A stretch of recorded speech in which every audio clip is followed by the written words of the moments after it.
ಕ್ರಿಸ್ತನಲ್ಲಿ ಪ್ರೀತಿಯಿಂದ ಕರೆಯಲ್ಪಟ್ಟಂತಹ ಎಲ್ಲ ನನ್ನ ಸಹೋದರ ಸಹೋದರಿಯರಿಗೆ ಯೇಸು ಕ್ರಿಸ್ತನ ನಾಮದ ಮುಖಾಂತರ ವಂದಿಸುತ್ತಾ ಮಾರ್ಚ್ 5ಕ್ಕೆ ನೇಮಕವಾದ ರಾತ್ರಿ ಆಗಿತ್ತು. ನಾನೇ ದ್ರಾಕ್ಷಿ ಬಳ್ಳಿ, ನೀವು ಕೊಂಬೆಗಳು. ಒಬ್ಬನು ನನ್ನಲ್ಲಿ ಮತ್ತು ನಾನು ಅವನಲ್ಲಿ ನೆಲೆಗೊಂಡಿದ್ದರೆ ಅವನೇ ಬಹಳ ಫಲವನ್ನು ಕೊಡುವನು. ಯಾಕೆಂದರೆ ನಾನಿಲ್ಲದೆ ನೀವು ಏನು ಮಾಡಲಾರಿರಿ. ಯೋಹಾನನು 15ನೇ ಅಧ್ಯಾಯ 5ನೇ ವಚನ. ನಾವು ರಾಜ್ಯದ ಸಂದೇಶವನ್ನು ಕೇಳುವುದು ಮಾತ್ರ ಸಾಲದು, ಅದರ ಬಗ್ಗೆ ನಮಗೆ ಒಳ್ಳೆಯ ಹೃದಯ ಅಥವಾ ಒಳ್ಳೆಯ ಉದ್ದೇಶ ಇದ್ದರೆ ಮಾತ್ರ ಸಾಲದು. ನಮ್ಮ ಬೋಧಕನು ಹೇಳಿರುವಂತೆ ಅದರೊಂದಿಗೆ ರಾಜ್ಯದ ಸಂದೇಶವನ್ನು ಕುರಿತು ಅರ್ಥ ಮಾಡಿಕೊಂಡಿರಬೇಕು ಎಂಬುದು ಅವಶ್ಯವಾಗಿದೆ. ಆದ್ದರಿಂದ ಸತ್ಯವೇದ ಅಧ್ಯಯನ ನಮಗೆ ಅವಶ್ಯವಾಗಿದೆ. ಈ ಭೂಮಿಯ ಕೆಲವು ವರ್ಷಗಳ ಬದುಕಿಗಾಗಿ ತಯಾರು ಮಾಡಲು ಅಧ್ಯಯನ ಮಾಡುವುದಕ್ಕಾಗಿ ಅನೇಕ ವರ್ಷಗಳು ಮುಡುಪಾಗಿಡುವುದು ವಿವೇಕವುಳ್ಳ ಮತ್ತು ಸರಿಯಾದ ವಿಷಯವೆಂದು ಬುದ್ಧಿಯುಳ್ಳ ಜನರು ಪರಿಗಣಿಸುತ್ತಾರೆ.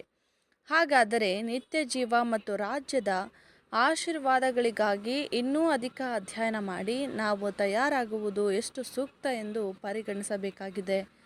ರಾಜ್ಯಕ್ಕಾಗಿ ನಮ್ಮ ಗುಣಲಕ್ಷಣಗಳನ್ನು ಬೆಳೆಸಿಕೊಳ್ಳಲು ನಾವು ವ್ಯಾಯಾಮ ಮಾಡುವ ಕಾಲ ಮತ್ತು ಪ್ರಯಾಸವನ್ನು ಬುದ್ಧಿವಂತಿಕೆಯಿಂದ ಕಳೆದರೆ ಸುಗ್ಗಿಯಲ್ಲಿ 30, 60 ಅಥವಾ 100ರಷ್ಟು ಫಲ ದೊರೆಯುತ್ತದೆ ಎಂದು ಹೇಳುವ ಈ ಸಾಮ್ಯವು ನಮ್ಮ ಶ್ರದ್ಧೆ ಎಷ್ಟರ ಮಟ್ಟಿಗೆ ಮತ್ತು ಎಷ್ಟು ತೀವ್ರತೆಯಾಗಿದೆ ಎಂಬುದಾಗಿ ಉದಾಹರಣೆಯಾಗಿ ತೋರಿಸಲಾಗಿದೆ.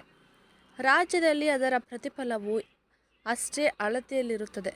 ಮಹಿಮೆಯಲ್ಲಿ ಒಂದು ನಕ್ಷತ್ರಕ್ಕೂ ಇನ್ನೊಂದು ನಕ್ಷತ್ರಕ್ಕೂ ಹೆಚ್ಚು ಕಡಿಮೆಯುಂಟಷ್ಟೇ. ಸತ್ತವರಿಗಾಗುವ ಪುನರುತ್ಥಾನವು ಅದೇ ಪ್ರಕಾರವಾಗಿರುವುದು. ರಾಜ್ಯದಲ್ಲಿ ಅನೇಕ ವಿಧವಾದ ಮಹಿಮೆಯು ವ್ಯಕ್ತವಾಗುವುದು, ಆದರೂ ಹೆಚ್ಚಾದ ಅಳತೆಯಲ್ಲಿ ಫಲಗಳನ್ನು ಕೊಡದಿದ್ದರೆ ಯಾರನ್ನು ತಂದೆಯೂ ಅಂಗೀಕರಿಸುವುದಿಲ್ಲ. ಅದಕ್ಕೆ ನಾವು ಅರ್ಹರಾಗಿದ್ದರೆ ಭಲೆ ಬೇಷ್ ಎಂದು ಎಂದಿಗೂ ಕರೆಯಿಸಿಕೊಳ್ಳಲು ಸಾಧ್ಯವಾಗುವುದಿಲ್ಲ ಎಂಬುದೇ. ಆಮೆನ್.